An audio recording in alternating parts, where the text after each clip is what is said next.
Hey, what's going on, guys? I'm out here and today I'm looking over the diesel Bronco. If you guys saw, I had a little series going and it was a project update, and I covered my dad's Bronco and then the diesel Blazer. So I want to do the same thing here on this truck and walk you through a few of the projects that I have planned for the year. So I guess to start, let me start up high and I'll work my way down low. As you can see, I've got a busted lens there. I've got a spare one to replace that, so that'll be something I'll do. My light bar got racked. I've got to put up a hype wrench on that and straighten it out. I hit that on a tree, so that'll be another small one. Also want to go through the wiring on that, get all my lights fully functional.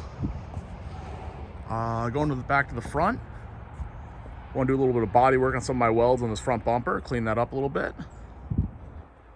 I also have a secondary tranny mount, so that's why you can see this one's zip tied in there.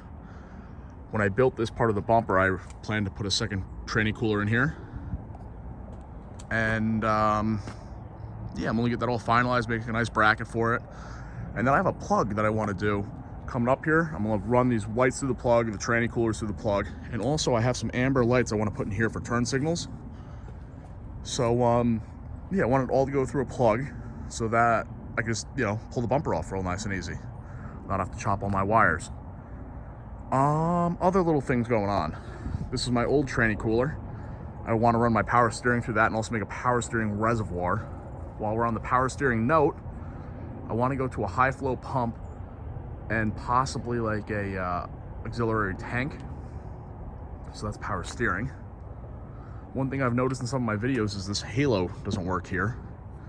I went and I ran out the wiring, and for whatever reason that wire isn't getting juice to it. However, the one on the other side is. So I'm gonna go troubleshoot that, and if not, I'll send a jumper over from the other side. Let's go down below here. One of the projects I actually might start tackling today is these bolts on my steering. I've got a mix of fine and coarse and a few odds and ends. I bought all new. I got all coarse 3/4 inch, so it's 3/4 by 16. And I'm also going to put nylocks on everything, but I want to make them a little bit longer, and I'm going to drill them and put cotter pins through them.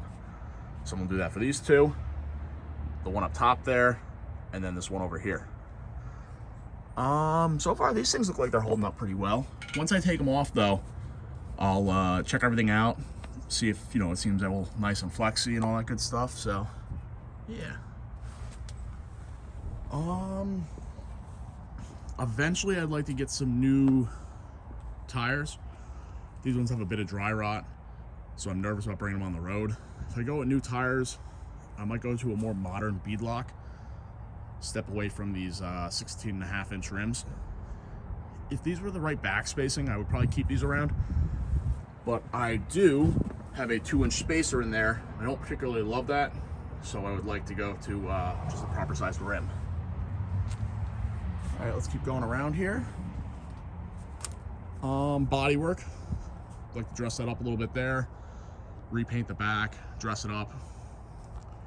While we're talking about body work, I was thinking about getting a big piece of steel plate, a little bit smaller than the inside here, and running it all the way back, rounding it, maybe powder coating it, because this is the rub area, as you can tell. This is the first time I ever hit the body on the Bronco, but I see all full-size Broncos normally hit there.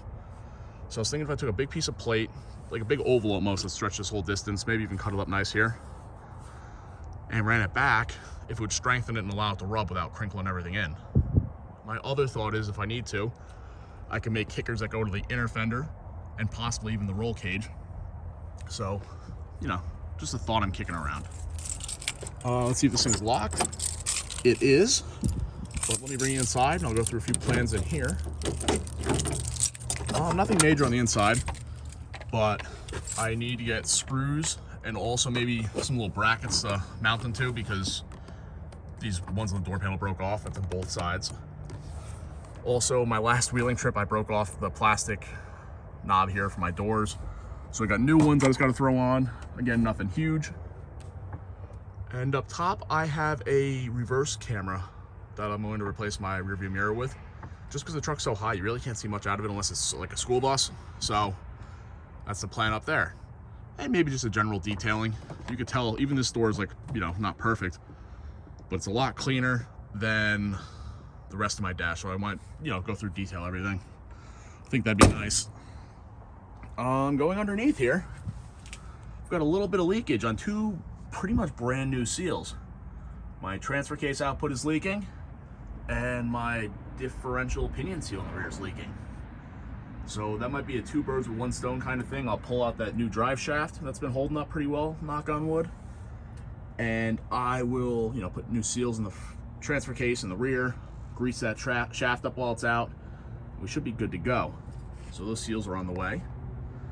Going up front, one thing I've noticed is that my drive shaft's pretty much at, not full droop, but pretty dang close to it. So I'd like to drop that down a little bit. And how I plan to maybe drop that down, be possibly clocking that transfer case. As you can see, I've got plenty of clearance. So if I got a clocking ring and drop that down, that'd probably help a bit and not require me to buy a very expensive high droop drive shaft. So that was an idea I was kicking around, and I would probably do that at the same time as, you know, pulling this all out and replacing those seals. On the preventative maintenance note, I'd probably also go through and do an oil change on the truck, and maybe go through and grease everything. Not maybe, I would just go through and grease everything. So that's that. Bodywork's definitely a big one that I mentioned. Just make it a little bit prettier, because I have been driving around town. The thing drives pretty good. As you can see, the shout out for the channel. If you guys enjoyed these videos and want to keep following along, I'd really appreciate it if you subscribe. We're going for that 1,000 subscriber mark, and we're getting kind of close, so I'd appreciate it. Then I'd replace that if I got a new set of tires. I think I mentioned that. This side's not as bad, but could use a little bit of body work here in the back quarter panel. Sliders. Definitely want to go and make sliders.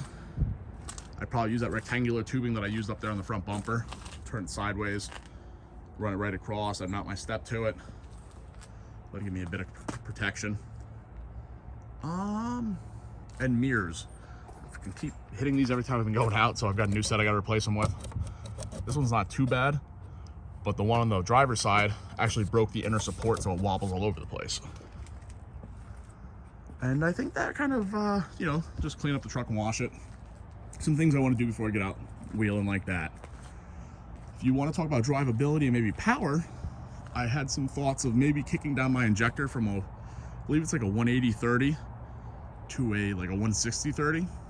I just put in a new Adrenaline H-Pop, and it does keep up most of the time in a light tune, but I still think in a heavier tune it's having a hard time keep up with those injectors. So probably go and kick that out or kick it down. My other thought was getting, like, I guess a smaller turbine side of my turbo.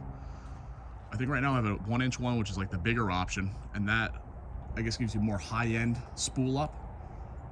And on something like this, I think a lower spool would be better.